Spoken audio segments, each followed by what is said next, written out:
Richard Allen relates an experience where Black people were going to a predominantly white Methodist church in Philly, and they were praying one day, and they didn't know that they were in the quote-unquote whites only section. They were literally on their knees praying when a deacon came up and said, "You got to get up." And so they were like, okay, but let us finish the prayer. And the deacon was like, "No, you got to get up now. And if you don't do it, I'm going to get some more people to come over and help me physically remove you." Well, they went ahead and finished the prayer. But after that, Allen writes in his memoirs that we got up as one and they were troubled with us no more. And went down the street and founded what is now known as Mother Bethel AME. Yeah.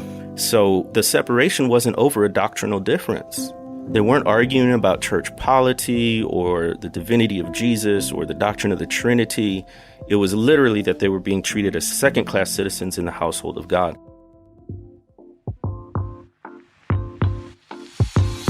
Welcome to Where You're From. I'm Rasul Berry.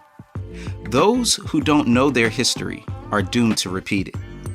America has a unique and ugly relationship with racism, and unfortunately, the church in America has often been complicit with this history.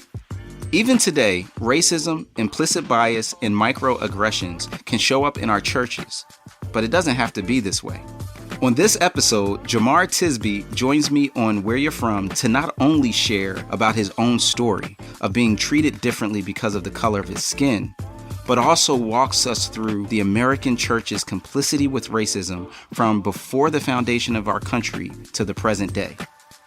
But this isn't just a history lesson. Jemar will end today's conversation with some hope, real hope, of how change is possible and how we can work toward a new day when all are truly treated as equal. Just some quick info on Jemar. He's finalizing his PhD in history from the University of Mississippi and holds a master's from Reformed Theological Seminary. He's also the CEO and founder of the Witness Foundation, an organization that identifies, trains, and funds the next generation of Black Christian leaders.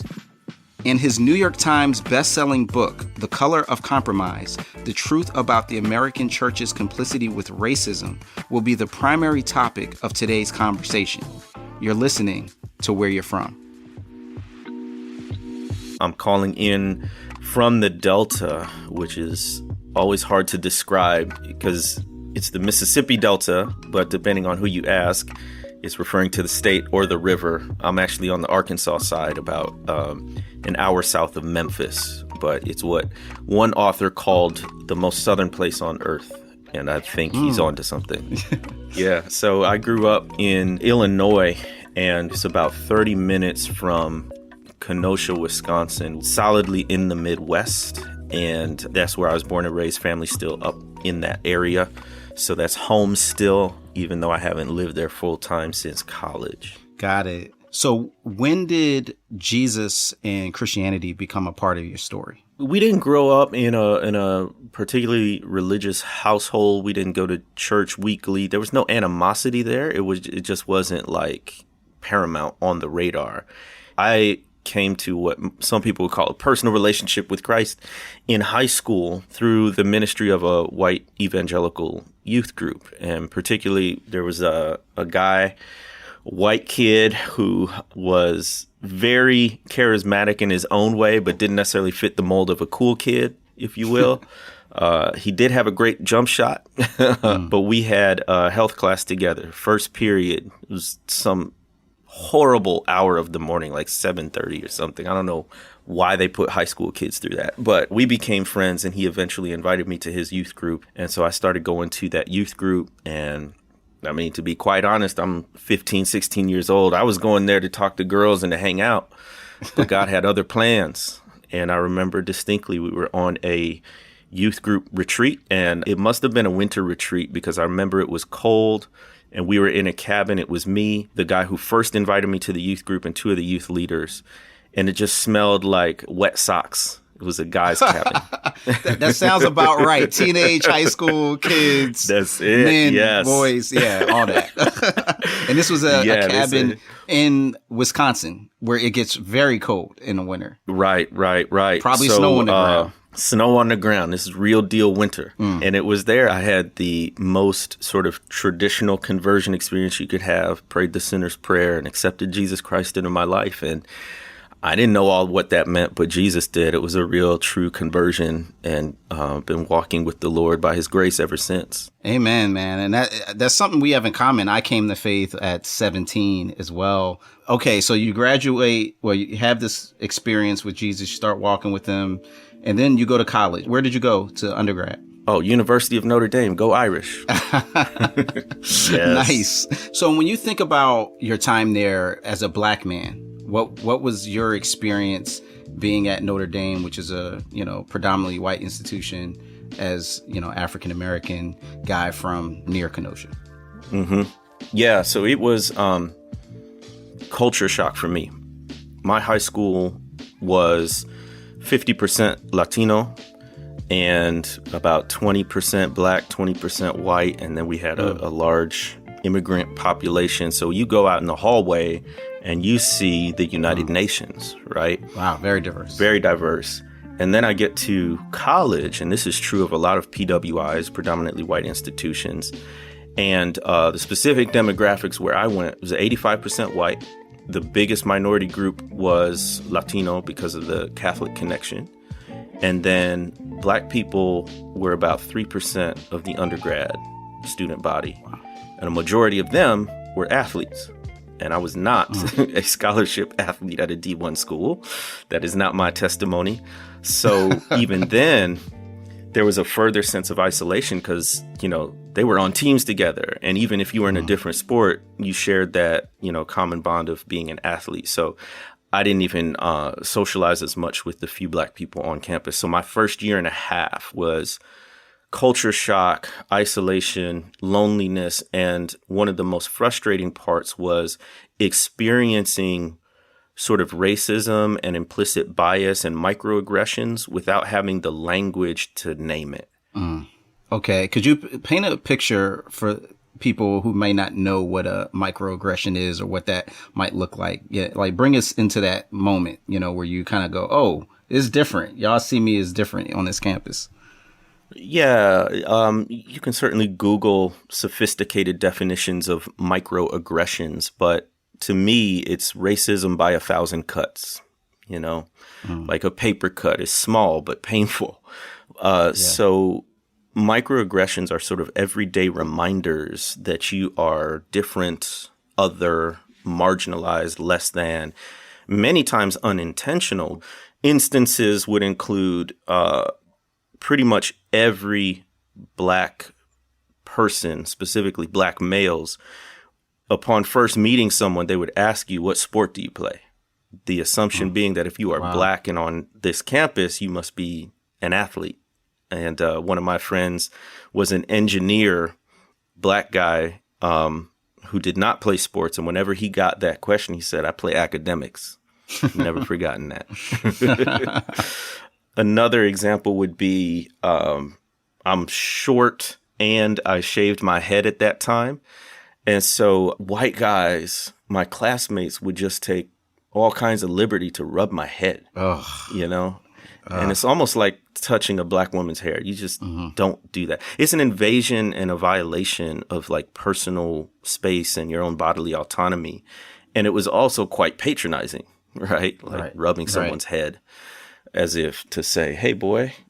So that occurred. And then just sort of the social dynamics, right, of being a Black person amidst all these white guys. Like they would have these dorm parties and they'd be playing Brown Eyed Girl and Lady in Red and, Leonard Skinner. And I'm like, what is all this music? What is this? And then the hip hop song would come on and they turn to me like, Jemar, rap the song, do the dance. I'm like, what? So like I said, I experienced all that and it felt uncomfortable. Yeah, that relates so much to things I experienced on campus. My best friend was white when I was in high school, at one point. And so going to a predominantly white institution, I thought was not going to be a problem because, I had had that experience already. But then when I got to Penn and I'm like, oh, this is different because in my high school, there was no majority vibe. It was predominantly black and we all came from kind of a same kind of lower economic situation. Now it was a different world, to use the, the sitcom. And that world was one in which I was constantly reminded that people didn't think I belonged there. That was when the affirmative action debates were happening and people would assume I was there because of something other than my academic ability. And so that ended up having a process where I wanted to go deeper into understanding myself and my culture and where I fit into the world. I wonder if you had a similar experience of kind of in that sense, experiencing this racialized environment and then asking some different questions about you and where you fit in. A major turning point for me was my sister's a good bit older. And so she was, when I was in college, she was already living on her own in Chicago. And I remember visiting her one weekend and she had the book, Why Are All the Black Kids Sitting Together in the Cafeteria by Beverly Daniel Tatum. And that was a transformative book because Tatum talks about racial identity development. So I read that and she talked about different stages from sort of, I'm not using the exact terms, but you progress from stages of being unaware of race. You'll notice physical differences, like a kindergartner will say, well, they're peach and I'm chocolate, but you don't attach any meaning to it, to an encounter phase where you realize that people view you differently because of skin color. And I, of course, had those experiences in high school. We were followed by cops, pulled over, profiled, all that stuff. But it really hit me as a college student that this race thing is really salient for me as a black person. It means a lot of things and it's mostly negative in the eyes of the world. And then you go through this phase of immersion where you want to know what it means to be black. And so that's where I took, all these African-American lit courses, started looking at the history, trying to be intentional about hanging out with black people and trying to say, well, this is part of my identity, but I refuse to accept that it's as negative as people say, or it's all the stereotypes that people say. And I want to know for myself what it is. And then you sort of emerge from that phase, more able to confidently sort of be yourself in your own skin among white people and among people in the majority and of other cultures. So all of that was happening in college, but it wasn't really until I read that book that I had a language and a framework for what was going on. Gotcha. Okay, so what's your first move out of college? What do you do? First move out of college is Teach for America. Teach for America. Another thing we have in common. My first job out of college was I taught in inner city Philadelphia. Oh, wow. Taught first grade as a balanced literacy intern teacher. So tell me about Teach for America. Why did you choose to do that and where did that have you land? I got placed at a public charter school that was only in its second year. It started with fifth grade and they added a year every year. So I came in as the first sixth grade teacher in the school's history. And I was a disaster, but the kids and the parents were patient with me and I learned a lot and stuck around. And I basically never left because I'm still in the same city where they placed me over 15 years ago. Okay. You just said a key word, a big word, disaster. That's a very significant descriptor. Why did you use that word? Well, nobody's a good first year teacher. I mean, a good first year teacher is surviving, right? But I had no idea what I was doing. And it was a super tough environment because, they send you to quote unquote high needs areas, which meant, the majority of our students are living at or below the poverty line. You're a social worker in addition to a teacher, right? So I remember dress up days. They were a really big deal and we wanted every kid to be included. And so there were always 4 or 5 kids whose families couldn't afford dress up day clothes. And so we would walk down the street to a clothing store and buy socks and ties and dresses and shirts for the kids so that they could be included with their classmates in dress up day. And we started at 5th grade, but on average, our students were coming in at a 3rd grade reading level, so they needed extra time. So our school day was 7:30 to 5 every day. Wow. And then you would do homework help. So it was like That would last till 7 or 8 at night sometimes. Then you'd go home, do lesson planning for the next day, or get up early and do lesson planning. And so having all of those responsibilities on top of just what happens in the classroom was a steep learning curve for me and all of us. Wow. Now, the other thing that's quite different is you talked about this experience at that retreat where there was snow on the ground in January. You go down to the Mississippi Delta. That's a different thing. Was there some culture shock in there for you? So, yeah, the geography is massively different. There's no heat like Delta heat. I'm telling you. I've been a lot of different places that are hot. And, you walk out of here and it's like swimming. You will start sweating from your door to your car. And the bugs are huge. A lot of people joke that the mosquito is the state bird, and they ain't lying. That's funny. And the climate has a lot to do with the history and the economics of the place. I can see the teacher coming out. Yeah, break it down. So because of the heat in particular, it's perfect for growing one specific crop, that being cotton. My daily commute is literally through cotton fields. And I was talking earlier about the poverty my students experience, and that's a direct link to the history of cotton growing and plantations here. And so enslaved people literally cut the trees, pulled up the tree stumps, drained the swamps, and cultivated the soil for plantations. And then it becomes the most lucrative place in the country for growing cotton. And so at one point, you have very few very wealthy people, and you had a large amount of very poor enslaved people. Of course, the Civil War happens and emancipation occurs, but then you still have plantation owners, you still have a white wealthy elite, and there's still cotton to be picked. And so for the people who can't go up north, what happens is they keep picking cotton. But now they're called so-called sharecroppers. So long story short, that traps people in poverty for generations and generations until the 1950s, when you get automated farming starting to come on the scene. And now all of these sharecroppers are out of work because you only need one person where you needed 20 before. And if you couldn't afford to go north during the Great Migration, you were sort of stuck here. There was a USA Today article in 2019 that listed my county as the 4th poorest county in the entire country. And that's because these former sharecroppers who before were former slaves, enslaved people, couldn't get out, couldn't get jobs. There was a disinvestment in the economy and in education. And so you've got folks who've been poor since the 19th century. Wow. Living right here. And all of that walked into my classroom on 2 legs. Okay. There's a whole lot that you just dropped, which is mind-blowing in different ways. I'll go where you just ended. All of that came into your classroom. How did your experience with public education and as a teacher shape your thoughts on this idea of education is the solution and this is the way forward? And now you're seeing these complexities show up to your classroom that are generations old. I mean, let me touch on a pain point. If you don't think systemic and institutional inequality exists, come down to the Delta. There's no better place to demonstrate this because I can show you my 6th grade students. They're just as smart as your kids. Their eyes are just as bright. Their imaginations are just as broad. But the reality is there's generational poverty, which is not of their own doing. It's not of their parents' or their grandparents' own doing. They're trapped in a system that was set up this way. And because of that, very few of them can go to college. Very few of them get a quote-unquote professional or white-collar job. Many of them grow up without exposure to other ways of living and doing life and sort of replicate what they see.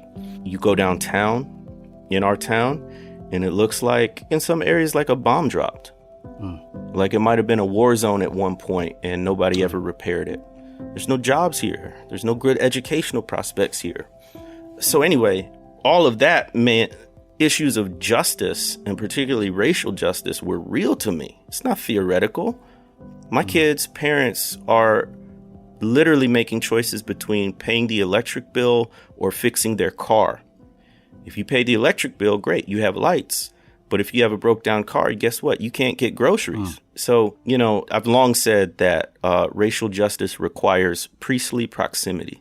Priestly proximity. Priestly proximity meaning you're not going to have empathy and solidarity for people unless you're close to people who are suffering. Yeah. Right? You're not going to have that kind of pastoral concern unless you are near to people who, in Matthew 25, what Jesus calls the least of these. And that's what living in the Delta did for me. When we come back, Jemar Tisby will share about the dehumanizing attacks he received on social media and the internet as he began to write about issues of race and justice on primarily Christian platforms. That's coming up on Where You're From. If you're enjoying Where You're From, would you take a moment to write a quick review and give us some stars? Podcast platforms like iTunes and Google promote highly rated shows. So a one-sentence review of what this episode or show means to you and a quick 5-star rating will help these important stories reach more people. Thank you for your help, and keep listening for more of Where You're From.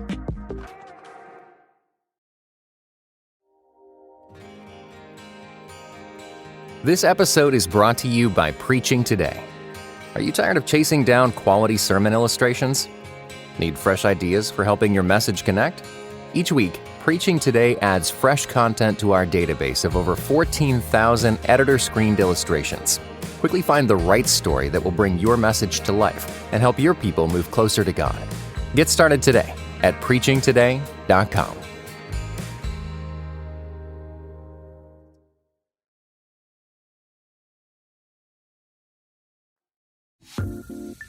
This is Mary Jo Clark, and I'm one of the producers for Where You From. Before we jump back into our conversation with author and historian Jemar Tisby, I wanted to share a teaser from our next episode with mental health expert Dr. Christina Edmondson. This is Where You From. Our brain is a part of the body, right, and we need to pursue good brain health. Maybe that would be a better word in thinking about it, right? A better way to frame that is that we need to keep our brains healthy. Why? Because they're a gift from God. We have to be good stewards of our brains, just like we're good stewards of our whole body. So I think we have to be mindful about how do we take good care of what God has given us. It is a gift. And now back to our conversation with Jemar Tisby. So I would publish on evangelical blog sites, some very well-known, very high-trafficked sites.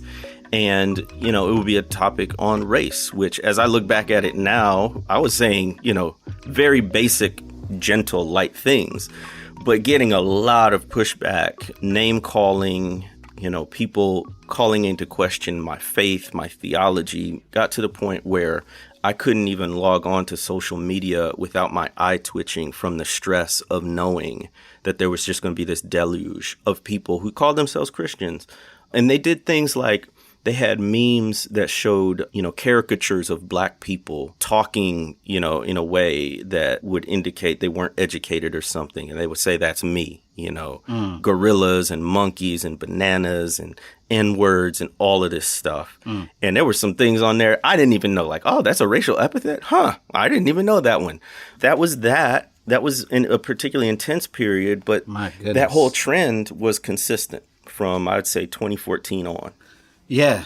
It seems like you had this posture or position of a bridge builder, almost like a cultural translator in some ways. And yet at the same time, the backlash that you experienced caused you to kind of readjust. And that must have been very difficult. I imagine that would be painful if it was me to kind of be painful. Like, I want to try to help you, but then I get attacked in the midst of trying to help. How did you even get over that and continue to move in this space?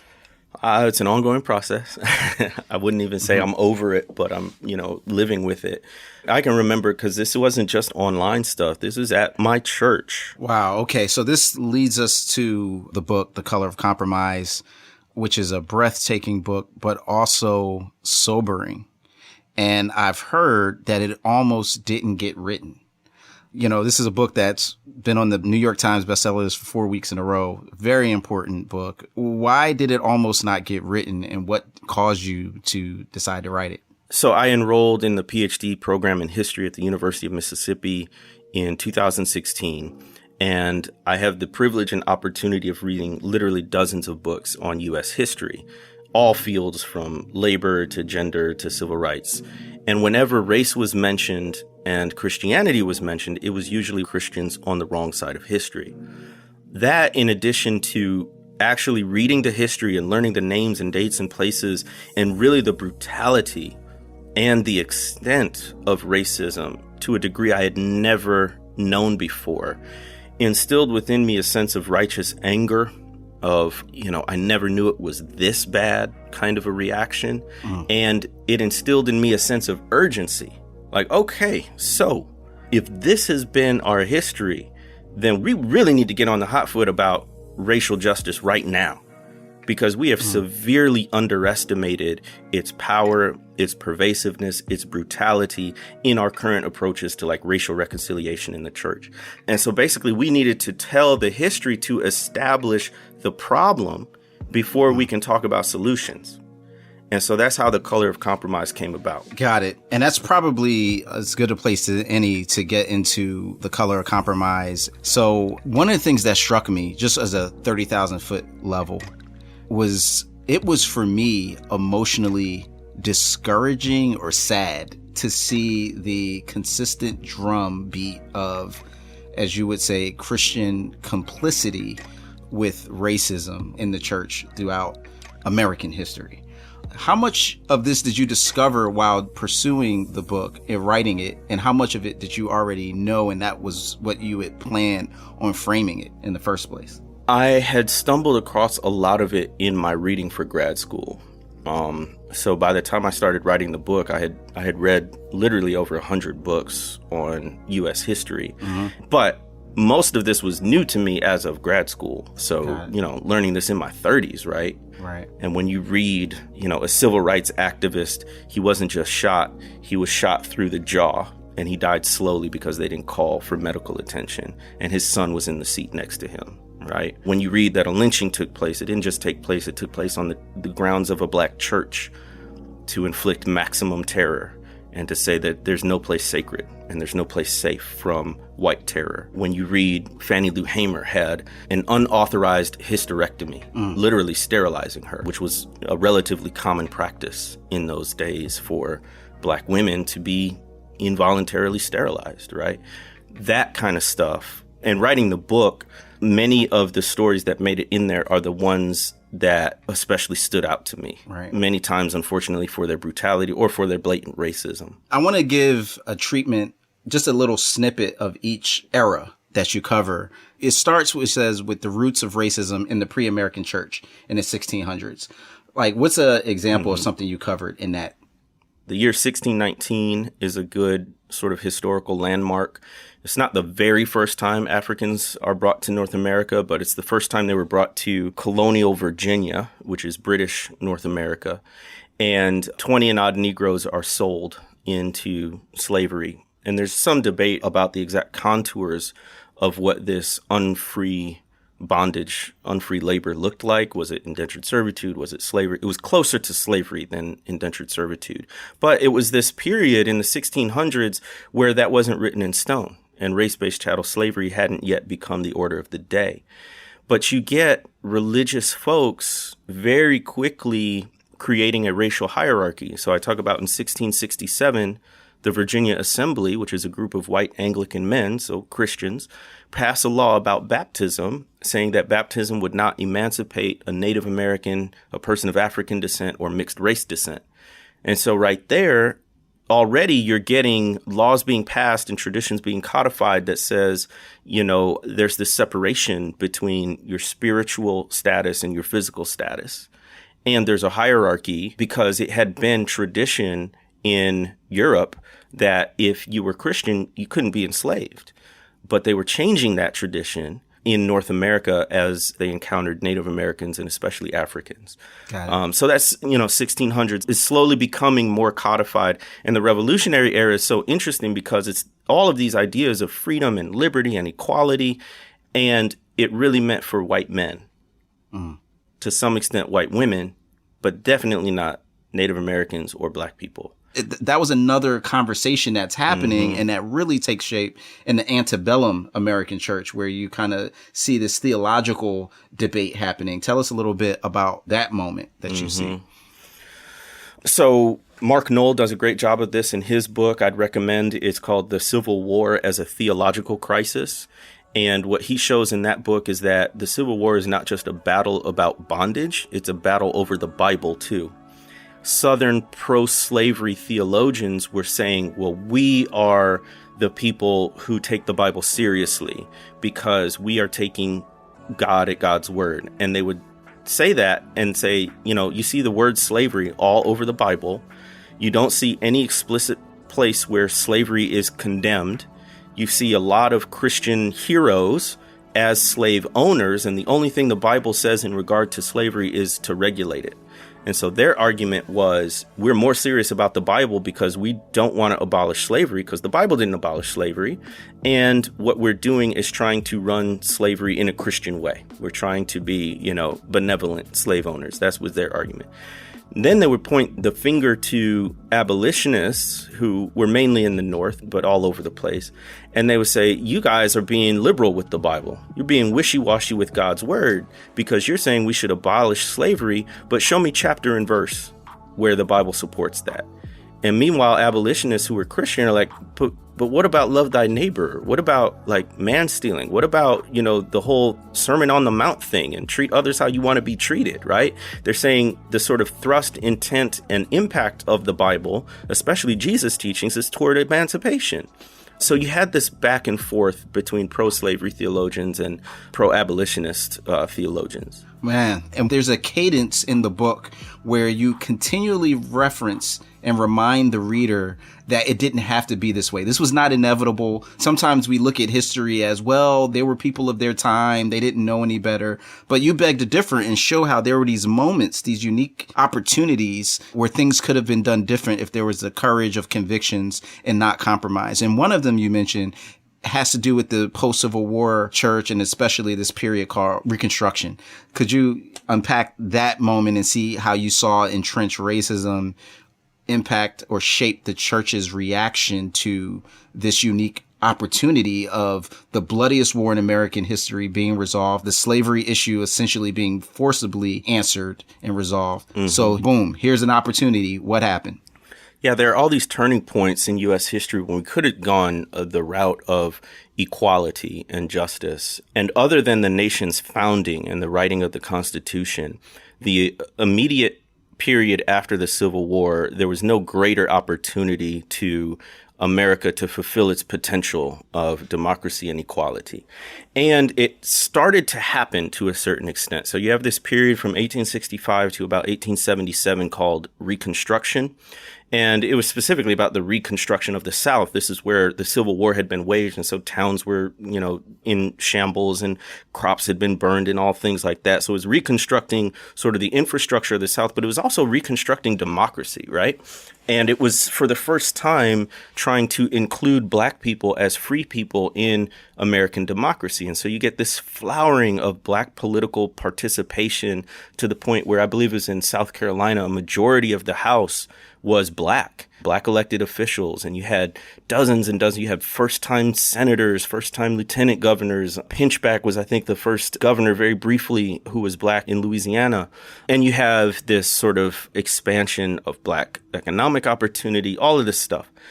That gets immediate pushback by white supremacists. So just because the Civil War ended doesn't mean racism ended, right? It just means they lost the military battle. And so immediately after the Civil War, you have people pushing back with the myth of the lost cause, which is sort of this romanticized idea of the antebellum South and slavery and orderly society before the Civil War. You also have the violent reclamation of white power. And then all heck breaks loose. It is a period that I find dismally and depressingly called redemption, which white supremacists meant it as reclaiming the South for white people. But that's a Bible word. Wow. And it's a good news word in the Bible. But in the hands of white supremacists, it becomes the start of the Jim Crow era. And what characterizes the Jim Crow era most specifically is racial segregation and the violent enforcing of white superiority through lynching. Wow. That's right. So you talk about the era of Jim Crow in the book. What was some signs of church complicity or compromise with racism in that era? In the Jim Crow era, you see very clearly this fusion of whiteness, nationalism, and Christianity. So most people don't realize that the KKK came in waves, the Ku Klux Klan. And so the first wave was right after the Civil War. The most recent big wave was during the Civil Rights Movement in the 50s and 60s. But in many ways, the most widespread and violent wave came in the middle of the Jim Crow era. So in 1915, you get the resurrection of the KKK through this ceremony. A white former Methodist circuit rider, so he's a former preacher, leads a group of white men to the top of Stone Mountain, Georgia, on which is emblazoned these Confederate heroes, right, who were all pro-slavery and owned slaves. And on top of that, they do a ceremony, and they have a couple of elements. Number one, they burn a cross, which is going to become a symbol of racial terrorism in the 20th century. Number two, they build an altar, and on that altar, they put a Bible and an American flag. And what that is saying in terms of the symbolism and the identity is that this is a white man's country, and it is a white Protestant Christian man's country. We have God and the Bible on our side. And this is what sociologists call Christian nationalism, which is not so much a theological movement as it is a socio-political and cultural movement that basically says a well-ordered society is one in which white Protestant Christians are in charge. And all kinds of political and cultural baggage comes along with that. But you're seeing the fusion of white supremacy and Christianity in this new era of Jim Crow. And this is why you get Christians like G.T. Gillespie in 1954, after the Brown v. Board decision, giving an address, basically the Christian case for segregation. And he gives this talk in front of a group of white Presbyterian ministers and draws from the Old Testament, makes all these terrible exegetical leaps that, you know, you'd get an F for on a seminary paper or a college paper. But they love it so much, his audience loves it so much, that they get a copy of the speech and reprint it thousands of times in the form of a pamphlet and spread it across Christian churches. So you get Christian churches, denominations, and individuals as some of the staunchest advocates of racial segregation and who are also pushing back against the Black civil rights movement toward the latter end of the Jim Crow era. Okay, so when we get to the civil rights era, and this is a time period that many of us are more familiar with, what do you see as the church's response and reaction to these calls for justice and righteousness? So I write that chapter as basically a story between MLK and Billy Graham. Both Christians, both ministers, but a very different approach to racial justice. And Billy Graham does some interesting things. In 1953, he pulls down the ropes segregating black and white people at his crusades and says, I'm not going to preach to a segregated audience. If that's going to be the case, find yourself another preacher. That's before Brown v. Board, right? So that's significant in terms of timing. In 1957, he invites Dr. King to pray at one of his rallies and sort of opens up his platform to him. But then by 1963, and the March on Washington and letter from a Birmingham jail, Graham is saying to King that he and other civil rights activists need to, quote, pump the brakes a little bit, put on the brakes. And he's saying, you know, all these marches and protests, you getting arrested and put in jail and all this, quote unquote, lawlessness, that's too much. You need to work through the system. You need to rely on the local people in town and let the process work itself out. We hear you. We understand you. We agree with you. You should have your full civil rights, but do it this way. Well, King is basically like, the system was set up to discriminate against us. We cannot trust the system and work through it like you can. Hence the need for all these protests. And so he writes a letter from a Birmingham jail. And by the way, he's arrested on Good Friday, just before Easter. And in it, he talks about the white moderate. It's like, we don't disagree with your goals, but we do disagree with the means and the timing, right? And so King talks about the white moderate paternalistically setting the timetable for another person's freedom. And that leads us to today, which I'm glad we got just a few minutes to talk about, because when I read the civil rights era, it was, and striking to see some of the same rhetoric and concepts used today. As you went into that history, as you kind of, did a deep dive into the counter arguments against integration, against racial justice, even against going to the streets and law and order, what were some of the things that you see happening that sound very similar to that? So unfortunately, it's really easy to play on people's fears, especially when it comes to quote unquote safety, right? So any protest that can somehow be linked to violence or property damage, you're going to get people who are against that, right? Never mind that most protesters are nonviolent. And one of the things I say in the book is racism never goes away. It just adapts. And so one of the adaptations in the wake of the civil rights movement is this coded language that means race, right? What began as an explicit tactic has become so commonplace that people don't even recognize it anymore. As that stuff continues on, we have to recognize, we got to be savvy, we got to be wise as serpents, innocent as doves. One of the things you mentioned in the book is that in the civil rights era, that movement was led out of the church, and the current movement, which you describe as another wave of a civil rights movement, is happening outside of the church with some platforms and positions that cause a lot of evangelical Christians great pause and concern about supporting. I know that that's something that I've heard in my support of racial justice. How do you respond to some of those critiques and questions and concerns that people have about even saying Black Lives Matter, or in any way being associated with an organization that there's multiple types of concerns about? The first thing I'd say is do some independent research. If we're only relying on politicians and pundits and talking heads for our information, we're really limiting ourselves and our knowledge.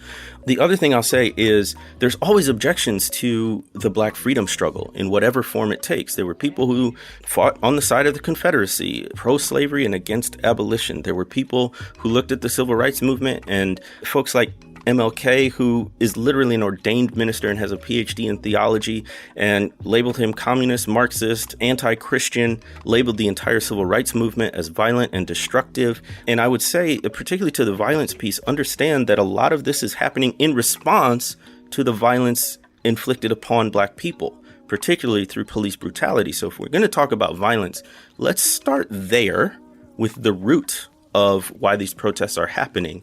And then understand that any movement, any struggle for justice is going to be messy. There's going to be an element of unpredictability to it. But for decades, the church has had the opportunity to lead on issues of racial justice and to start a movement and lead a movement on racial justice. But in many ways, we didn't do it. So good. It reminds me of that line in Hamilton when there's a cabinet battle and Jefferson and Hamilton are debating about if they should get involved with the French Revolution. And Jefferson says, revolution is messy, but now is the time to stand. Yeah. You preaching, Doc. And on that, one of the things that struck me at the end of the book, you invoke as a charge Joshua chapter 1 and the command, the exhortation that God gives Joshua as the successor to Moses. Be strong and courageous. Do not be afraid. And that courage to overcome fear kind of gives a sense of a glimpse of hope. And then these steps that you even give afterwards. And, I just encourage people to check out the book of the various ways people can be about the work of not redoing the mistakes of the past, but charting a new course, which also seems to suggest that you have a sense of hope. What gives you that hope? Like, to even write this work is an effort in some sense of a glimmer to say that we're not destined to repeat the errors of the past. What gives you hope in this current day that that's even possible?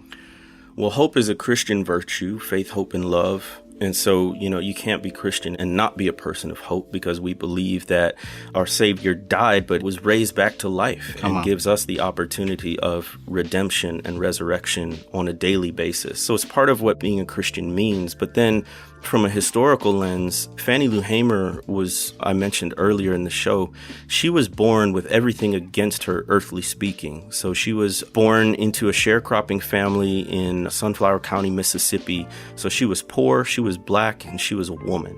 It wasn't until she was in her 40s that she became a public activist for civil rights under much more daunting circumstances than I. And she endured this brutal beating that left her with lifelong injuries at the hands of police officers just because she wanted to register to vote, right?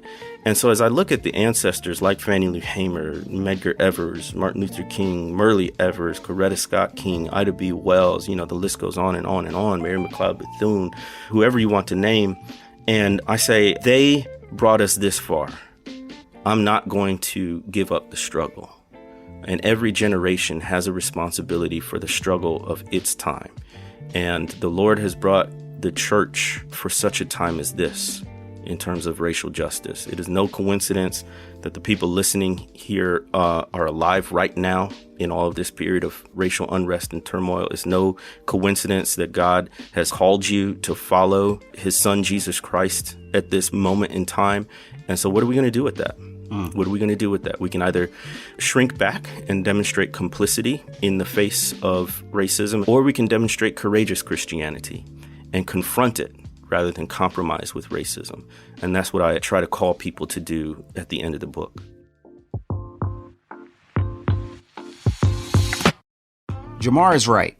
Christians have hope that isn't just a good feeling or an attempt to make ourselves feel better. We have a real hope anchored in the sacrifice and resurrection of Jesus. And that hope challenges us to become like Jesus, to be people who reflect him by laying down our comfort, security, and even our lives on behalf of others. You're listening to Where You're From. I'm Rasul Berry, and if you'd like more information about Jemar Tisby, check out the show notes, which are located in the podcast description. The show notes not only contain the talking points of today's show, but they also include a link to Jemar's book, The Color of Compromise, as well as a link to a free download titled Celebrate Hope. To get this free digital download, visit whereyou'refrom.net.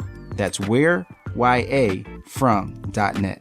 I'm Rasul Berry, reminding you that it's not just about where you're at, it's also about where you're from. This show was produced by Mary Jo Clark and Daniel Ryan Day and was engineered by Gabrielle Boward. I also want to give a quick shout out to Dave and Joyce for their help in supporting and promoting Where You're From. Where You're From is part of the Voices collection from Our Daily Bread Ministries.